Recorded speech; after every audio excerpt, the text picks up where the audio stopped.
జీవితానికి ఆనందం ప్రశాంతత అన్నది ఒక ఇంపార్టెంట్ థింగ్ అని. మరి ఇప్పుడు డబ్బు ఇంపార్టెంట్ అనుకుంటున్నాం కదా, అట్లా ఇది ఇంపార్టెంట్ అని గుర్తించాలంటుంది అంతే. గుర్తిస్తలేరు, అదే బాధ. నేను ఇంకొకటి నా అబ్జర్వేషను, నువ్వు ఎంతనైనా సాధించు ప్రపంచంలో, నీకు ఒక మెడల్ రాని, ప్రపంచం అంతా నా ఆహావోహ అన్నా, నువ్వు వ్యక్తిగతంగా ప్రశాంతంగా ఆనందంగా లేకపోతే అది నీకు మెల్లగా నిరర్థకం అనిపిస్తుంది. అందుకని మనం కారు ఇంజన్ మంచిగా ఉంచుకొని అరుణాచలం వరకు పోతాం, చెడగొట్టుకొని ఎవడు పోం కదా.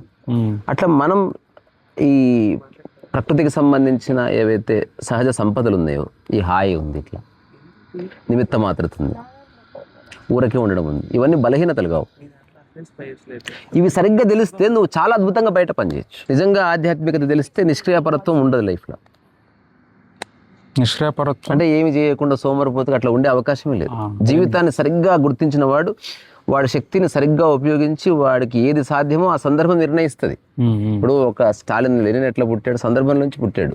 ఒక సుభాష్ చంద్రబోస్ సందర్భంలో పుట్టాడు, శివాజీ సందర్భంలో పుట్టాడు. ఇప్పుడు నీ సందర్భంలో నీ నుంచి ఏదో పుడుతుంది, అది లోకహితం కోసం సమాజ హితం కోసం తప్పకుండా చేయబడుతుంది. నువ్వు by force you cannot do anything, అది కుదరదు. అది ఎక్కువ ఫోర్స్ చేసింది నువ్వు ఎక్కువసేపు చేయలేవు అనేది 100% అవగాహనలో చెప్తున్నా. చివరికి ఒక మాట చెప్పు అండ్ విల్ కంక్లూడ్. ఏంటి ఇప్పుడు మన సమ్మరీ చెప్పు అంటే ఏం చెప్పాలని నేను అనుకున్నా. మనం మాట్లాడింది మనం ఎప్పటి నుంచో మాట్లాడుతున్నది. ఐడెంటిటీ ఉండొద్దు, మెయిన్ ఉండొద్దు అంటే ఉంచుకుంటే ప్రాబ్లం అవుతుంది. ఉండొద్దు అంటే రూల్ కాదు అది. ఐడెంటిటీ ఉండొద్దు, బట్టలు వేసుకోవద్దు, బట్టలు వేసుకోవాలి, అది అట్లా చెప్పినట్టు కాదు. ఐడెంటిటీ ఉండడం వల్ల ప్రాబ్లం అవుతుంది. ఏం ప్రాబ్లం అవుతుంది? పక్కనోడికి అవుతుందో పక్కన పెడితే మనకే అవుతుంది ఇంటర్నల్గా. అవును, అది over the period of time ఉన్న ప్రశాంతతను పొడగొడుతుంది. నువ్వు జీవితంలో ఎంత సాధించినా, ఏం చేసినా, ఎంత సంపాదించినా ఆ లోపల ఒకటి పురుగు మెసినట్టు మెసులుతూ ఉంటుంది అది. సో ఆ ఐడెంటిటీ ఉంచుకోకుండా ఉండాలంటే ప్రకృతిలోకి వచ్చి ఇట్లాంటి తిరిగినప్పుడు ఆ సర్వైవల్ మోడ్లోకి వెళ్ళిపోతాడు మనిషి. అందుకని బతుకుంటే చాలు, తిండి దొరికితే చాలు. ఇప్పుడు గంట మధ్యాహ్నం ఆకలింది అనుకో, తిండి దొరికితే చాలు, తప్ప ఇంకేం ఉండదు బ్రెయిన్లో. ఎవరి మీద కోపం అదంతా పక్కన పెట్టి ఫస్ట్ ఆకలి అవుతుంది, తిండి దొరకాలని ఉంటుంది. సో అట్లా నువ్వు నేచర్కి దగ్గరకు వచ్చే అవకాశాలు ఉంటాయి ఇలాంటి వాటికి వచ్చినప్పుడు. అండ్ లైఫ్లో అందరికీ అన్నను కలిసి వీడియోలు వింటున్నప్పటి నుంచి ఇంతవరకు ఎక్కడ వినంది, అన్న దగ్గర విన్నది ఏంటంటే, నీ ప్రశాంతత కోల్పోకుండా ఏమన్నా చెయ్యి. ప్రశాంతత కోల్పోతుంది అని తెలుస్తుంది నీకు. అంటే నాకు ప్రశాంతత ఇంపార్టెంట్ అని మైండ్లో పెట్టుకున్నప్పుడు, ఎప్పుడన్నా పోయే పరిస్థితి వచ్చినప్పుడు లేదా మనకే చిరాకు వచ్చినప్పుడు వెంటనే నీకు అలర్ట్ వస్తుంది బ్రెయిన్లో. నువ్వు అనుకున్నది ఇది కాదు కదా, ప్రశాంతంగా ఉంటా అనుకున్నావు కదా, నీకు ఎందుకు చిరాకు వస్తుంది, ఎందుకు కోపం వస్తుంది, బాధ వస్తుంది అని ఆ అలర్ట్నెస్ వస్తుంది. దాన్నే ఎరుకనా సాక్ష ఎరుక. టర్మినాలజీ నేను కార్లో పోతుంటే కట్ కట్ కట్ కట్ అని శబ్దం వచ్చింది. అట్లే పోరు అరుణాచలం ఆపి చూస్తారు కదా, ఎందుకంటే కారు బాగుంటుంది, నువ్వు పోయేది. నువ్వు బాగుండకుండా నువ్వేం సర్వీస్ చేస్తావు? అయితే యూజువల్గా వరల్డ్లో ఎట్లున్నదంటే, బయట ఎవరేం చెప్పినా, ఎంత మోటివేషన్ ఇచ్చినా, ఏదేమైనా సరే సాధించి తీరాలే ఇట్లాంటివి చెప్తారు. ఆ ఏదేమైనా సరేలో నీ ప్రశాంతత వీక్తుంది, అది తెలుస్తలేదు. అంటే సాధించడం ఒకటే కాన్సన్ట్రేషన్ అయినప్పుడు మనం ఎట్లా ఏ మైండ్ సెట్తో ఉన్నాం అనేది మర్చిపోతాం. మర్చిపోయి ఆ సాధించే దాంట్లో వాడి చేసినప్పుడు ఇగో కంటిన్యూగా చేస్తే ఏదైనా వస్తుంది, ఎవరికైనా అది వచ్చేస్తుంది. వాడు నువ్వు ఏదైతే కోరుకున్నావో అది వచ్చేస్తుంది. ఆ స్థితికి కూడా రాగలుగుతావు.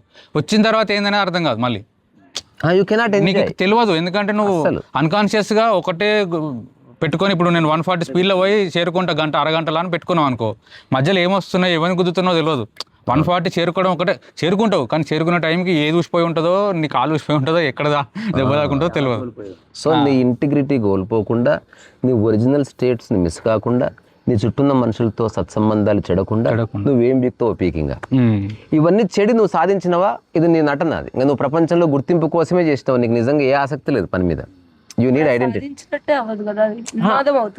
ఉన్మాదమే, కానీ అప్పుడు వాడు క్లియర్ గా మెసేజ్ ఇస్తున్నాడు, గుర్తింపు.